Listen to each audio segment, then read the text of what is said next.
국민의힘 차기 전당대회를 앞두고 여론조사 결과가 잇따라 발표되고 있죠. 당대표 적합도 조사에서 잇따라 수위에 이름을 올렸지만 당심에서는 밀린다는 평가를 받아왔던 유승민 전 의원이 이번에는 결이 다른 성적표를 받아들였습니다. 국민의힘 지지층을 따로 떼놓고 보더라도 나경원 전 의원과 오차범위 안에서 어깨를 견준 거죠. 역선택 관련한 논란 앞으로 어떻게 진행될까요? 정치인사이드에서 짚어봅니다.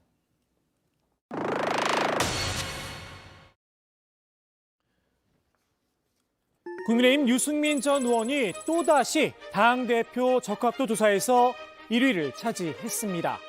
여론조사 1위, 비슷한 결과가 잇따라 나오다 보니 이젠 상수처럼 느껴지기도 하는데요. 다만 다른 당권주자들은 역선택일 뿐이다 애써 무시를 해왔죠. 여러 여론조사에도 보면 이제 유승민 의원이 1위로 나온다는 것이 많이 보도가 되고 있고 한데요. 그 이제 구체적 데이터를 들여다보면 역선택이 굉장히 많이 들어가 있는 것을 알 수가 있습니다. 민주당 지지하시는 분들이 더 좀 좋아하시는 것 같긴 해요. 예. 왜냐하면 민주당 지지층에서 압도적으로 지지율이 나오시거든요. 유 전 의원이 민심에서 앞서봤자 정작 당락을 가를 당심에선 밀린다는 겁니다. 유승민 의원에 대한 비토 세력이랄까요? 반대하는 당원들이 참 많이 계시거든요. 그래요? 분명한 것은 당원들의 선택에서는 네. 유승민 의원이 한 3, 4위 정도, 4위 정도로 가는 것 같습니다. 네. 지난 경기도지사 후보 선거 때는 일반 여론조사가 더 많은 50대 50 비율이었었는데도 네. 경선에서 패배하시지 않았습니까? 그런데 말입니다. 이번 여론조사 결과는 조금 달랐죠. 국민의힘 지지층을 따로 떼놓고 봐도 유 전 의원의 지지세 만만치가 않습니다. 나경원 전 의원과 단 2%포인트 차, 오차 범위 안에서 접전을 벌인 겁니다. 물론 어쩌다 한번 나온 결과다 생각할 수도 있겠죠. 그런데 오늘 발표된 여론조사 결과도 흐름은 비슷했습니다. 이번엔 국민의힘 지지층에 더해서 중도층까지 당대표 적합도를 물었는데요. 나 전 의원과 유 전 의원의 격차 불과 0.2%포인트, 말 그대로 초접전 양상인 겁니다. 역선택 노래를 불렀던 당내 인사들, 이번엔 어떤 해석을 내놓을지 사뭇 궁금합니다. 우리 당 당대표를 뽑는 거다 보니까 여론조사라는 것이 당원만은 아니지만 그래도 적어도 민주당 지지자는 좀 제외하는 것이 맞지 않느냐. 그 당이 잘 되는 것을 원하는 사람들 물어봐야 되는데 아니면 중립적인 사람들에게 물어보든가. 앞서 친윤그룹에선 차기 전당대회를 앞두고 룰은 룰이다라는 입장을 밝혔었죠. 룰은 룰입니다. 네. 어떤 상황에 맞춰서 자의 입장에 따라서 정치적 공화에 따라서 달리 말씀을 하시는 게 있지만 이미 저희가 7대 3이라는 룰을 정할 때도 많은 논의를 거쳐서 정한 룰이니까 아마 지난 전대의 기준을 준용하겠다는 겁니다. 지난 전대 비록 역선택 방지 조항이 있었지만 국민의힘 지지층과 무당층의 압도적인 지지로 이준석 전 대표가 당선이 됐었죠. 이준석 대표를 뽑았던 전당대회에서도 이 역선택 방지 문항을 넣었어요. 그리고 그것은 이어지는 것이 당연히 맞다고 생각하거든요. 그렇게 된다면 유승민 의원이 과연 1위를 하겠느냐. 김재원 전 최고위원의 장담과 달리 역선택 방지 조항을 넣고도 유 전 의원이 1위에 근접한 겁니다. 설마 이제와 당원 100% 경선으로 룰을 바꾸자고 나서는 건 아니겠죠? 유 전 의원이 당심에서 약진한 이유, 최근 심상치 않은 경제 상황 때문이란 분석이 나오는데요. 국민의힘이 풀어야 할 최대 난제, 누가 뭐라고 해도 경제라는 겁니다. 지금 현재 가장 관건은 정말 이제 현실화된 심각한 경제 위기 아니겠습니까? 네. 어차피 이 경제 위기를 맞서서 실패하거나 성공하거나 이 모든 책임은 숙명적으로 집권 여당, 다음에 정부가 질 수밖에 없기 때문에 저는 여기에서 결판이 난다고 봅니다.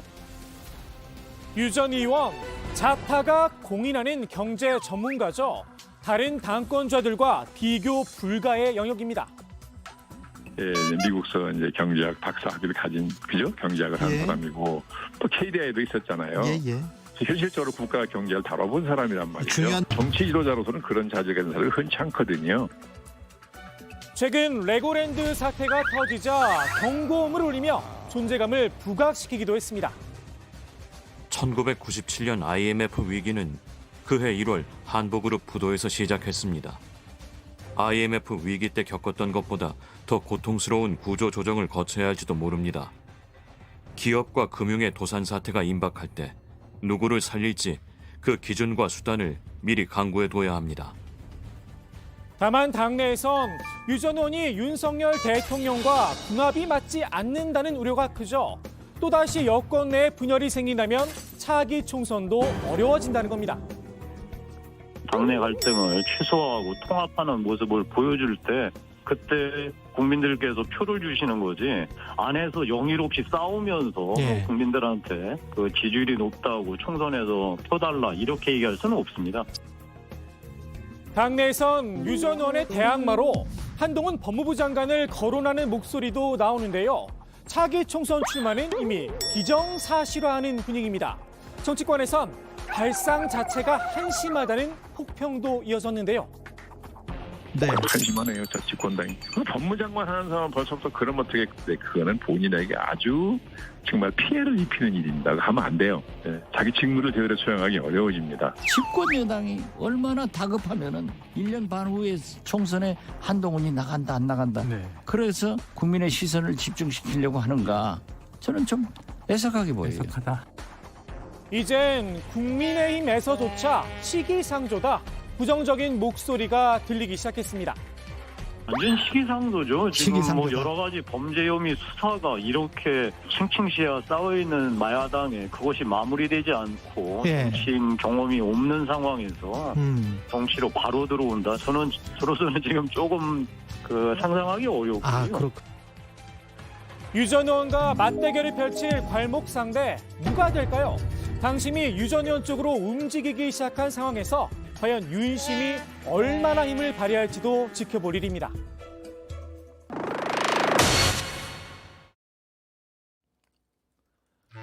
검사 시절 윤석열 대통령의 최측근들로 통하죠. 이른바 좌동은 우상준으로도 불렸는데요. 윤 대통령의 오른팔 조상준 국정원 기조실장이 자리에서 물러났습니다. 취임한 지 불과 넉 달밖에 되지 않았죠. 게다가 왕 실장이라고 불리며 국정원 개혁을 진두지휘하고 있었습니다. 그런데 갑자기 왜 그만뒀느냐? 자연스럽게 물음표가 따라 붙었습니다. 정치권에서 유력하게 거론된 가설 가운데 하나, 바로 조 전 실장과 김기현 국정원장 사이의 알력설인데요. 지금 두 사람이 국정원 간부 인사를 놓고 갈등을 빚었다는 겁니다. 지금 2, 3급 인사를 해야 되는데 조상준 원장이 자기의 안을 청와대에 올렸다는 거예요. 조상준 실장. 그런데 해외 나갔다 온 김기현 국정원장이 보니까 자기 생각대로 안 됐다 이거죠. 그러니까 다시 올린 거예요. 이게 말이 됩니까?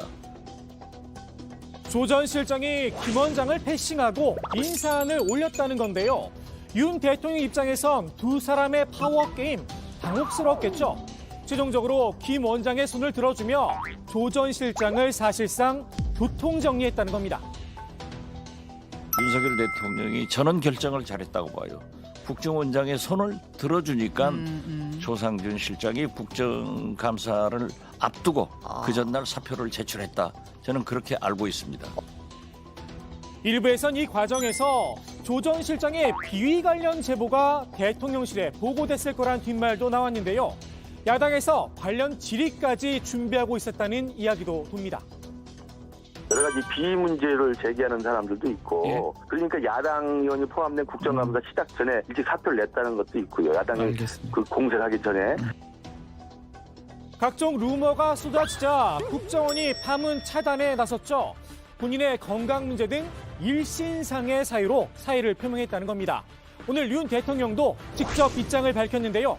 역시나 개인적인 문제라고 선을 그었습니다. 일신상의 이유라서 공개하기는 좀 그렇습니다.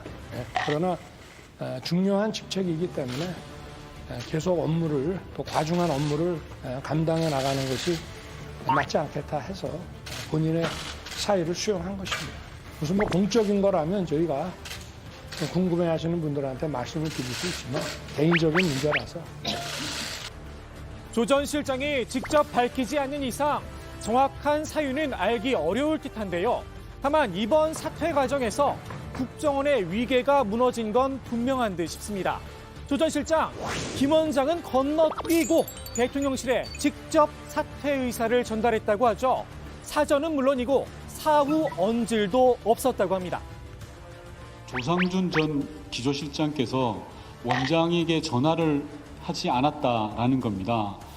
다만 대통령실의 담당 비서관이 원장에게 그 사실을 알렸다라는 것이고요. 그래서 국정원에서는 그 사실을 통보받은 다음에 인사혁신처에 면직을 요청했고 그게 오늘자로 처리되었다. 이래서야 국정원장의 영이 서겠느냐 지적이 나올 수밖에 없겠죠. 현직 국정원장은 기조실장 직원들로부터도 배신당하고 대통령실로부터도 배신당하고 더욱이 그 마지막 통보를 비서관이 하는 것은 국정원장, 대한민국 국정원을 그렇게 취급해서는 안 되는 그런 일입니다. 국민의힘에선 대통령이 인면권자라는 걸 강조했지만 조금 군색한 게 아닌가 싶습니다. 정부의 칸막이상 당연히 국정원장에게 사의 표명을 하면 국정원장이 이렇게 보고하고 그런 방식이어야 될 것 같은데. 뭐 그런 점은 뭐 일부 아쉬운 점은 있는 것 같습니다. 이제 다만 국정원 기조실장은 대통령이 직접 임명하는 자리인 건 분명하기 그렇죠. 때문에 아마도 그 대통령한테 사의를 직접 표명했던 것 같고. 오늘의 정치 인사이드 박지원 전 국정원장의 말로 마무리합니다. 이게 인사의 난맥성이고 윤석열 정부의 인사는 망사고 참사가 됐다.